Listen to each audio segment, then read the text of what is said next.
নমস্কার, আপনারা দেখছেন বীরভূম টিভি বাংলা এবং আমি আপনাদের সাথে ষষ্ঠী দেবাংশী। গত 24 তারিখ বীরভূম জেলার নানুর থানার অন্তর্গত পাপুড়ি গ্রামের একটি পুকুর পাড় থেকে এক নাবালিকার গলা পচা মৃতদেহ উদ্ধার হলো এবং এই নিয়ে চাঞ্চল্য ছড়িয়েছে এলাকায়। গত কয়েকদিন থেকেই খালা গ্রামের বাসিন্দা সুদেব মণ্ডলের নাবালিকা নবম শ্রেণীর ছাত্রী কন্যাকে খুঁজে পাওয়া যাচ্ছিল না। তারপর 24 তারিখ এক নাবালিকার গলা পচা মৃতদেহ উদ্ধার হয় এবং পরিবার দাবি করে এই মৃতদেহটি তাদেরই কন্যার। যে এলাকায় ঘটনাটি ঘটেছে বীরভূম জেলা সভাধিপতি কাজল শেখের বাড়ি সেই এলাকাতেই। বীরভূম জেলার সভাধিপতি এই নাবালিকার বাড়িতে যান, তাদের পরিবারকে প্রশাসনিক সহযোগিতার আশ্বাস দেন। তার সামনেই নাবালিকার মা কান্নায় ভেঙে পড়েন। আপনাদের দেখাবো সেই নাবালিকাকে হারিয়ে তার মায়ের সেই আর্তনাদ। স্বভাবতই প্রশ্ন জাগে, দুষ্কৃতীরা এত নির্মম হয়? একটি ফুলের মতো নিষ্পাপ মেয়ের প্রাণ চলে গেল। আসুন আমরা দেখে নিই একবার মৃতার মা সভাধিপতির সামনে কি বলছেন। কিছু বুঝতে পারলাম না, আমার ছেলে কোথায় গেল গো? আমার সোনা রে, আমার সোনা, আমি কি করে থাকবো রে? আমাকে সবাই সাহায্য করেছে, থানাতেও সাহায্য করেছে, পার্টিতেও সাহায্য করেও আমার ছেলে এলো না গো। আমার সবাই সাহায্য করেছে, আমাদেরকে কেউ সাহায্য করে নাই তা কি করে বলবো? আমার সাহায্য করেও আমার ছেলেকে মেরে দিল। ওরা কে মারলো, খেজে মারলো, আমি কোনো খবর পেলাম না।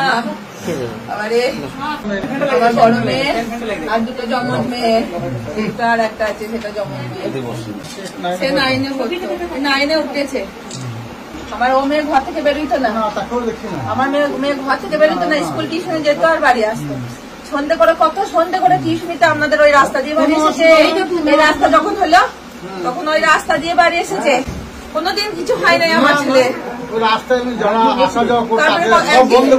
একদিন আমার ছেলে চেন পরে গেছিল, আপনাদের পাঠিকা গেছিল, সে আমার চেনটাকে ছেলে লেগেছে, কি হচ্ছে রে? আমার চেনের ছেলে চেন লাগিয়ে দিয়েছে, বলছে যা বাড়ি যা। কোনোদিন আজ পর্যন্ত কিছু হয় নাই, কত রাত করে বাড়ি এসেছে। অনেক রাতে মেয়েরা বাড়ি আসে। হ্যাঁ আছে, আমি আগে যারা কাটা সব মেরে তাড়িয়ে দিয়েছে, ওই রাস্তায় কাউ বসতি না। হ্যাঁ কদিন পাঠালাম যে রাস্তায় কেউ না বসতে পারে, মেয়েরা চার করে না। আমার ছেলেকে কোনদিন কেউ ডিস্টার্ব করে না। এবারে কি করে হলো ভগবান জানে। আমার ছেলেকে কোনদিন কেউ জ্বালাতন করে নাই, বলবো কি করে করে নাই। দেখে মনে হবে যেন অনেক বড় মেয়ে, মনে হবে 22-23 বছরের মেয়ে। আরে আমার ছেলে যে উঁচু পুরু, কি করে থাকবো গো? আমার যা চলছে না, মানে আমার মা কোথায় গেলি রে? আমি যা সহ্য করতে পারছি না মা। এদিকে এই ঘটনাটিকে কেন্দ্র করে বিজেপির বীরভূম জেলার সাংগঠনিক সভাপতি শ্যামাপদ মণ্ডল তার দলের কর্মীদের নিয়ে নানুর থানায় একটি ডেপুটেশন দেন। সেখানে তিনি দাবি করেন যে দুষ্কৃতীদের অবিলম্বে চিহ্নিত করতে হবে।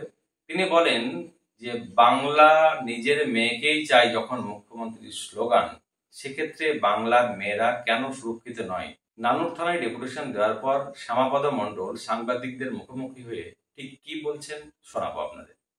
এখানে যত অপরাধ, দুষ্কর্ম এবং অপরাধের মতো অপরাধ নয়, অপরাধ মানে ধর্ষণ করে খুন, বাড়ির মা বাবার কোল শূন্য, ভয় দেখানো, শাসানো, এর জন্য একটি নানুর ব্লক একটি অত্যাচারের স্বর্গরাজ্যে পরিণত হয়েছে।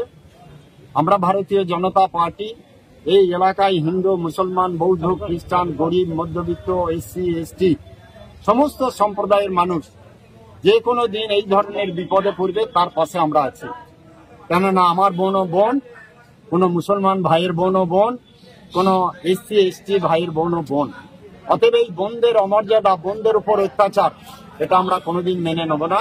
তাই প্রশাসনকে আমরা 7টা দাবি রেখে আজকে একটি স্মারকলিপি দিয়েছি যে অবিলম্বে প্রকৃত দোষীদের চিহ্নিতকরণ করে গ্রেপ্তার করতে হবে, যেন নিরপরাধ মানুষকে ধরে যেন শায়েস্তা করা না হয়, সাজা দেওয়া না হয়, এটা আমরা জোর দিয়ে বলেছি। আর বলেছি যে কোনো মানুষ এখানে কমপ্লেন করতে এলে কমপ্লেন নিতে হবে, এফআইআর যোগ্য হলে এফআইআর করতে হবে, এবং যে কোনো সময় মানুষ বিপদে পড়লে সেই বিপদে আপনাদেরকে রক্ষা করতে হবে, যেতে হবে। আপনারা কাজের ক্ষেত্রে রং দেখবেন, লোক দেখবেন, তারপরে কাজ করবেন, এটা চলবে না। অতএব এইরকম 7টা দাবি আজকে আমরা রেখেছি। সব থেকে জোর দিয়েছে আমরা নারী মা বোনদের সুরক্ষা অবিলম্বে নিশ্চিত করতে হবে, যে কোনো মা বোন যেন দ্বিতীয় আর এইরকম না হয়। শুধু এখানে দুটো নয়, ওখানে ওসি সাহেবের কাছে শুনলাম যে এখানে প্রায় 18-20টি মহিলা এইরকম মিসিং ছিল, সবগুলো কম বেশি উদ্ধার হয়েছে। এখন এই দুটির ক্ষেত্রে এখন উদ্ধার হয়নি, ওনারা কাজ চালাচ্ছেন।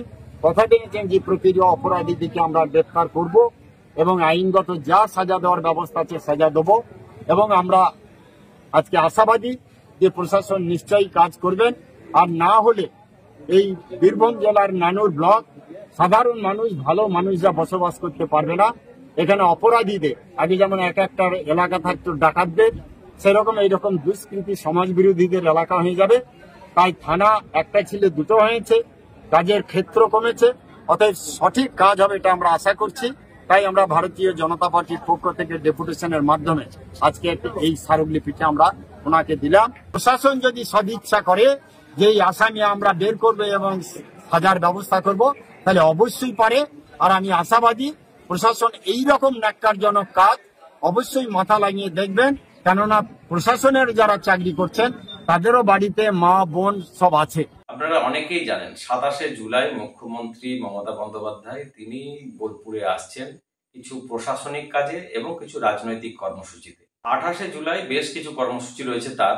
মুখ্যমন্ত্রীর বীরভূম সফরের আগে এই রকম একটি ঘটনায় জেলা তৃণমূল নেতৃত্ব যে অস্বস্তিতে, সে কথা বলাই বাহুল্য।